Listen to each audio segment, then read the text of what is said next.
Alright, magandang araw sa inyo lahat. Nagbabalik ulit tayo dito sa Pasay City para makapag-update ng ongoing na project dito sa may Manila Bay, etong reclamation project.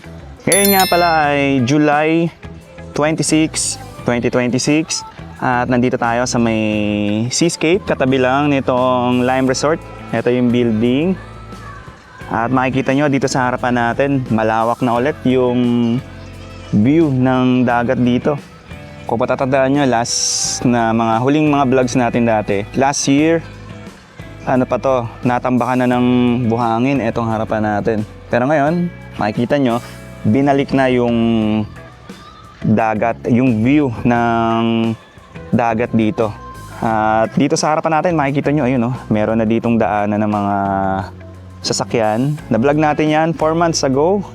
Eto, magmula dito sa may DPWH, dito makikita nyo yung mga sasakyan dumadaan na dyan. Eto, may mga sasakyan dito. Eto yung mga workers, yung mga gumagawa dyan, siguro yung mga engineer, yung mga naka-assign dyan. Ang daming mga crane ngayon dito, makikita nyo. Tapos dito sa harapan natin, ito yung tinatawag na Pasay Harbor City, yung kasalukuyang tinatambakan ngayon dito. Malawak na siya, naabot na ng drone natin yung second island. Etong first island, ito yung may sukat na 210 hectares. Yung sumunod na island naman ang may sukat na 55 hectares. Kaya total of 265 hectares. Kaya ito yung tinatawag na Pasay 265. So kasi total of 265 hectares.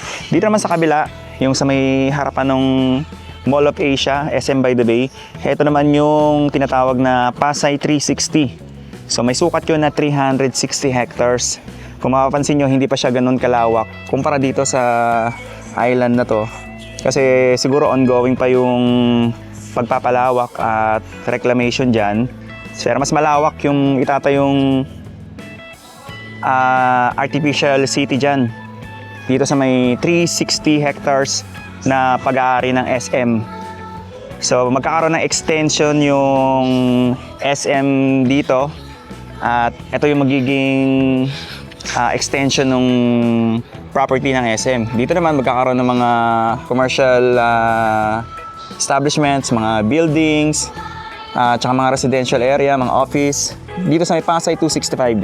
So habang paangat tong drone natin, makikita ninyo sa bandang papunta sa Open Bay yung malawak na reclamation. Ito yung tinatawag na Pasay Harbor City o mas kilala bilang Pasay 265.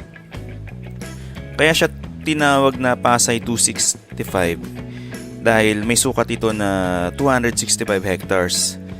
Para may idea kayo kung gaano kalaki yan, para ka nang gumawa ng isang buong bagong distrito dito sa gitna ng dagat. Bali, dalawang artificial island ang binubuo dito.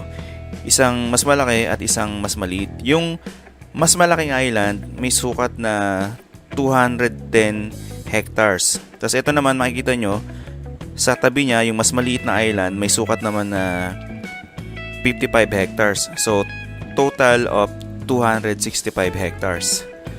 Kapag natapos na to, plano ditong itayo ang isang mixed-use district. Ibig sabihin, hindi lang ito puro building. Magkakaroon din dito ng office, towers, at business district, residentials, condominiums, hotel, at posibleng convention centers, shopping at commercial areas. At syempre, waterfront parks at open spaces. Makikita nyo rin yung mga naka-stack na malalaking concrete blocks. Ito yung ginagamit para protektahan ang artificial island laban sa malakas na alon at storm surge. Parte yan ng Coastal Protection System Project.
Ngayon naman, habang iniikot natin ang drone pabalik sa mas malapit sa Mall of Asia Complex, ito naman ang tinatawag na Pasay 360 o MOA Connected Reclamation.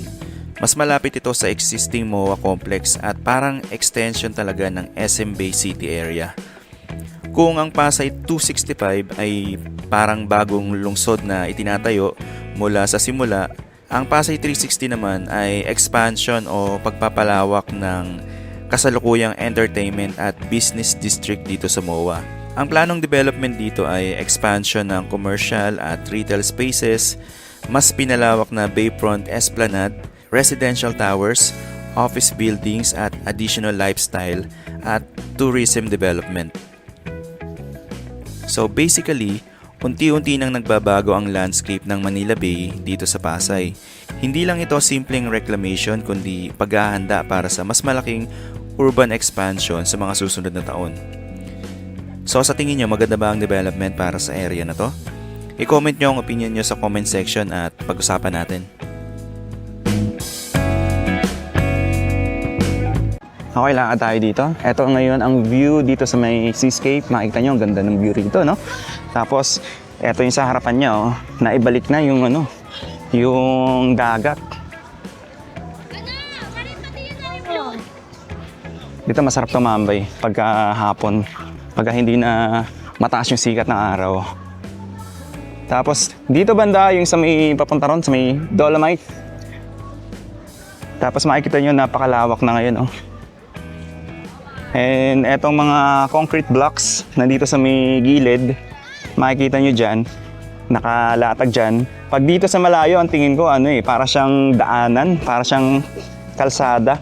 Pero nung pinaliparan natin ng drone, makikita natin, ito pala yung mga concrete blocks. So ito yung nakaharang dyan sa gilid na tong bayshore o itong gilid ng island para protection sa mga hampas na alon, tubig, para matibay yung gilid ng isla dito. So makikita nyo dito, wala tayong nakitang mga cutter suction dredger, no? Pero meron tayong nakita dito ng mga equipment. Ito may mga backhoe dyan na umaandar, may mga truck.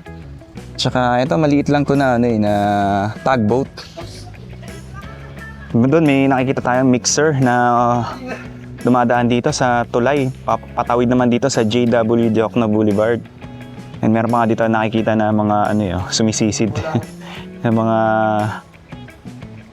taga rito siguro to, mga bata. Tapos meron din parang iniwan sila dito parang dalampasigan, no?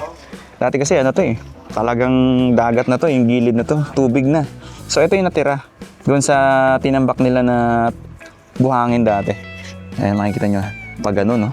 4 months ago yung huling vlog natin dito. Ito na ngayon yung sitwasyon dito sa may Manila Bay Reclamation dito sa ito yung nasa harapan natin, itong Pasay Harbor City.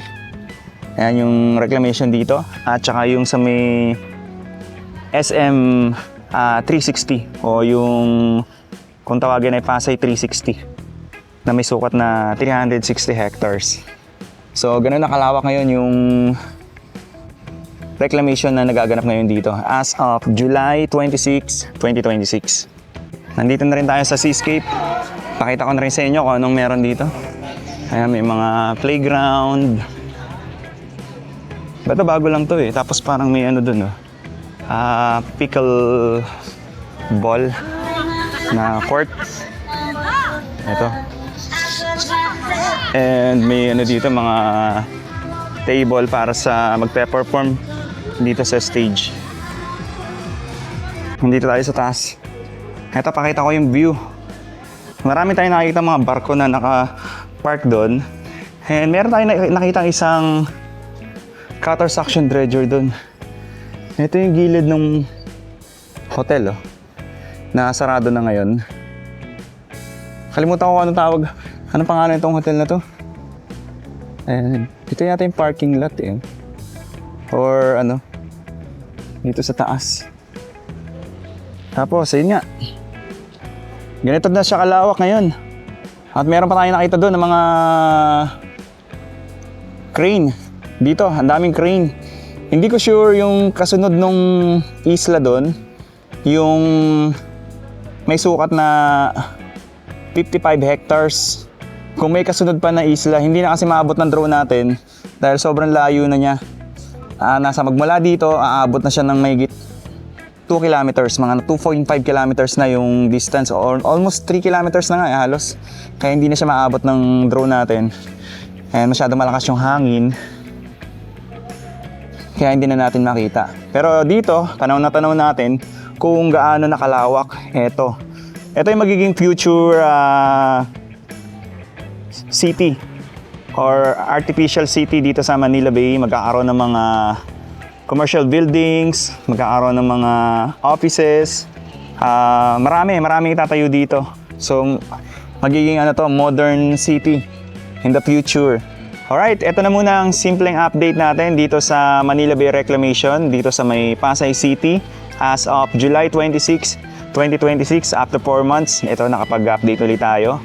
Magkita-kita po ulit tayo sa mga susunod na update. Thank you so much and God bless po sa inyong lahat.